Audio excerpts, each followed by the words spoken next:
The next thing I want to cover is the importance of weather.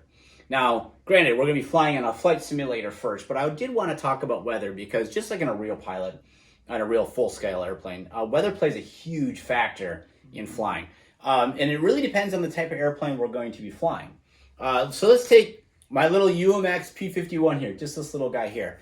And you actually got a Sport Cub, UMX Sport Cub for Christmas. Just a little plane, right?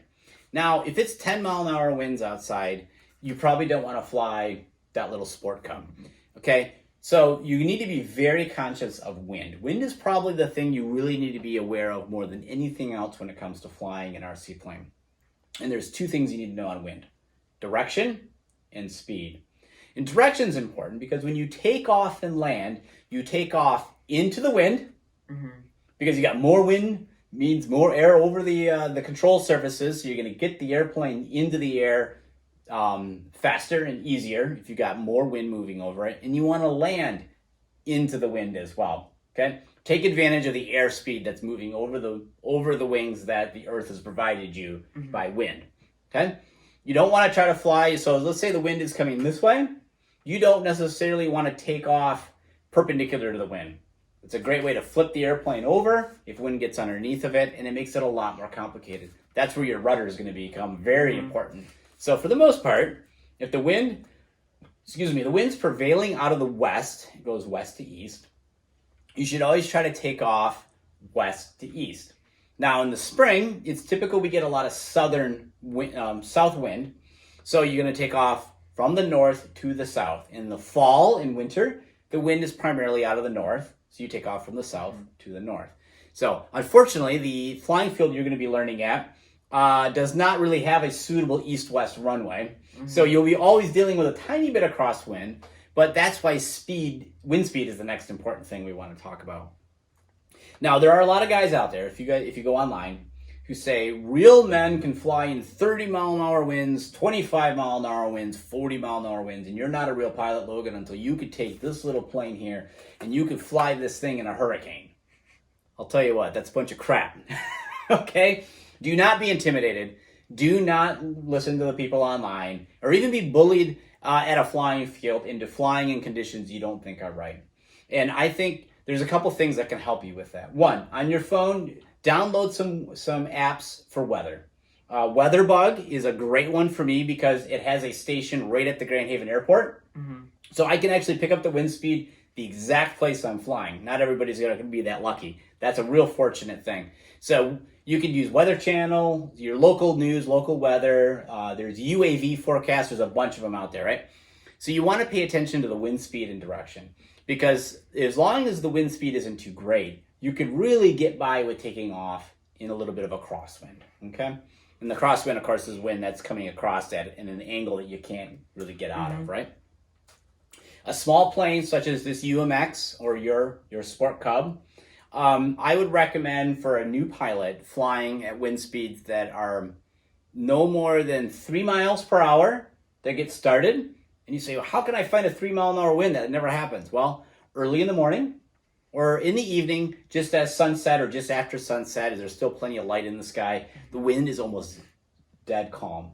So as you're starting out and you want to if you're flying a small plane, I'd recommend winds between 0 and 3 to get going. If you get a little bit better, your Sport Cub, I'd go 0 to 5 miles per hour. This P-51 here, surprisingly, even though it's so little, does fairly well in wind. I would say anything from 0 to 7 miles per hour is still suitable for a pilot like you to fly in. Now, for the Habu Jet, I would still recommend that we don't fly much more than 7 miles per hour worth of wind to get started. As you grow in your skill set, you become more comfortable with the airplane. You can fly in a little bit higher wind. But as a new beginner pilot, I strongly suggest about that 7-mile-an-hour wind cutoff is about it. 5 is really, I think, ideal. 5 or less to get going. As you get better, get more confidence, you can fly a little bit higher wind. You show up at the flying field and the winds are at 7 miles per hour, according to your phone, and you look at the windsock and it's streaming pretty good. If you don't feel comfortable, don't fly. Nobody is going to They may harp on you, but don't worry about it, okay?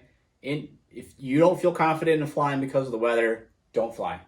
As my grandfather used to say, there are bold pilots and there are old pilots, but there are no bold old pilots. Most of my planes look just the way they did coming from the factory, and that's because I tend not to fly in scary winds. I can go online all day long and find people that have trainer planes all smashed up because they say, I flew this thing in 40-mile-an-hour winds, and look what happened, it's crashed. You shouldn't try to fly in those kind of winds. So, as a review, if you don't feel comfortable in flying, don't feel pressured into flying. If the winds are too high, just don't do it. So, what's the maximum wind you should look at flying in, Logan? 0 to 5 miles. 0 to 5 miles per hour. As you get better, you could definitely increase that up pretty quickly. But to get started as a new beginner pilot, 0 to 5.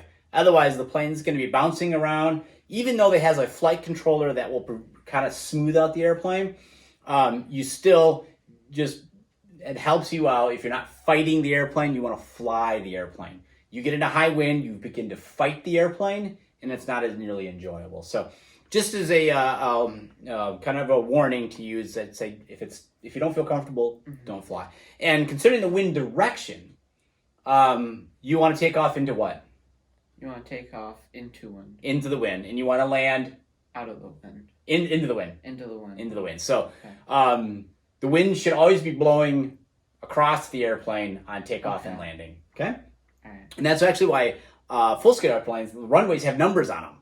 So runway like 279 at the Grand Haven Airport, where we fly at, is pointed in 270 degrees and 90 degrees, and it's the primary runway because the wind is typically west to east. So the other thing I wanted to cover on weather is don't fly in the rain.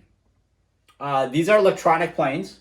They have a battery, they have an electric motor, electric servos, your transmitter here is electric. Don't fly in the rain. Okay, guys can do it. Yeah, I get that, but let's be serious. If you're a beginner pilot, nobody wants to short anything out. So if it's raining, just stay home. Great time for simulator. Overcast Skies, that's the other one. This little P-51 here, it's kind of a grayish silver color.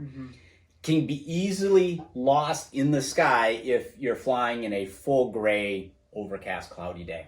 So be aware if you fly on a cloudy day that if you're flying an airplane that's gray colored, it's going to be really tough to see. Thankfully, our Habu here is bright colored. Red, silver, white, it should stand out. That's why trainers are the color that they are.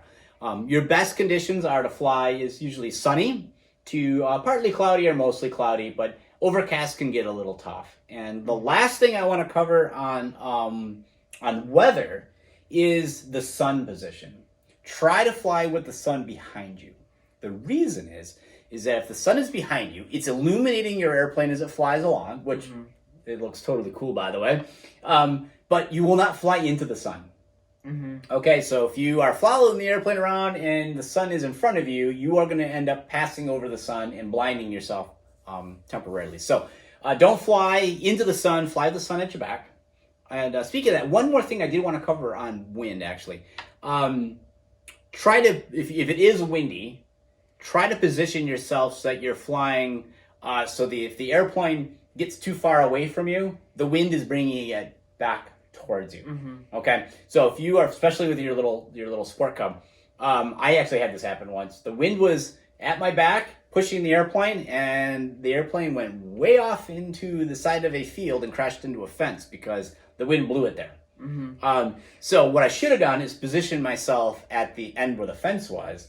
That way the wind was always blowing the airplane towards me. But if you stay in that 0 to 5 mile an hour range, you're really not going to be worried about it. You can focus on flying, not so much the wind. So, all right, we covered a lot of ground today. We talked about our transmitter. We talked about what controls do what. That will translate very well when we get to the flight simulator. We also talked about what control surfaces do on the airplane and what switches make that happen. And we also talked about on weather. So that wraps up everything for episode 2 of the RC Flight School. If you guys got any questions, by all means, leave them in the comments below. And we'll be back with episode 3, which we get into even more ground school. As soon as we get this ground school out of the way, we can go hit the flight sim and then head to the flying field.